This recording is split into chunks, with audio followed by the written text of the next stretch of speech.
tekan. Hai korang, biasanya bulan Ramadan ni sangat sinonim dengan air balang. So hari ni Zati nak share satu menu air balang yang special. Air balang roast Bandung bersama dengan sagu gula Melaka. So pernah tak tengok orang jual? Tak pernah lagi kan? So jom kita belajar cara nak buat air balang yang special ni. So untuk buat air balang hari ni, Zati akan gunakan flavor roast Bandung.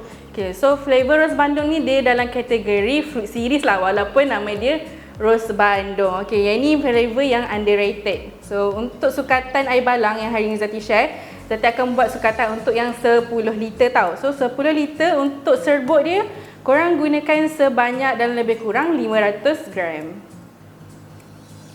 Untuk air panas, korang guna dalam lebih kurang 3 liter.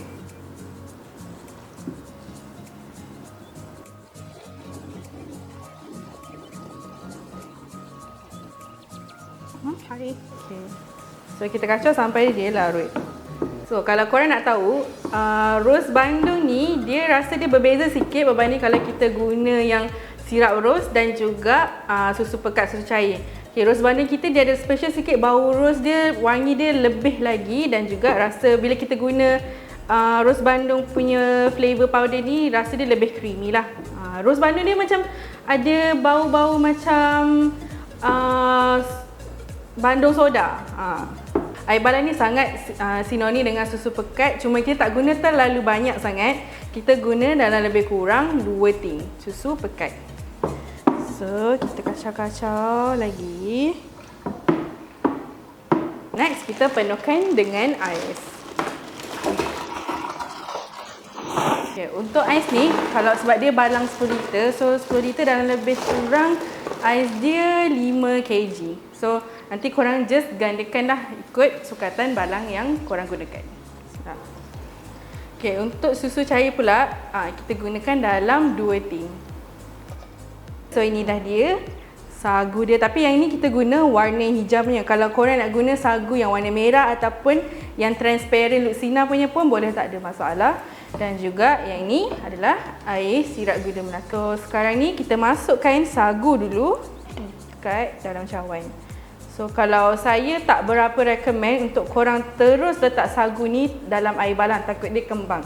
So masa nak serve nanti barulah kita cedok dan masukkan ke dalam cawan. Saya masukkan dalam lebih kurang 2 sudu. Next saya masukkan sirap gula Melaka. So sirap gula Melaka ni memang dapat kat Melaka je lah. Yang ori di Melaka.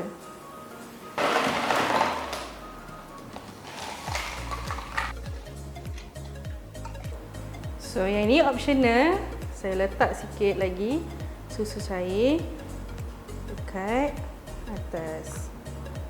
So inilah dia air balang roast Bandung bersama dengan sagu gula Melaka. So mungkin dia akan jadi trend untuk tahun 2025. So korang boleh mulakan trend air roast Bandung dengan gula Melaka ni. Selalu kita nampak dessert je kan.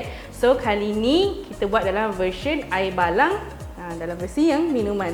So sambil-sambil korang minum tu macam makan dessert sagu gula Melaka. Unik dan juga yang pasti memang sedap. So tips sikit, untuk peniaga, kalau korang jual air roast Bandung bersama dengan sagu gula Melaka ni, kita sarankan untuk korang guna straw yang jumbo lah, supaya senang orang nak minum. Macam kita konsep dia air cendol kan, biasa orang bagi dengan straw jumbo. Sama jugalah.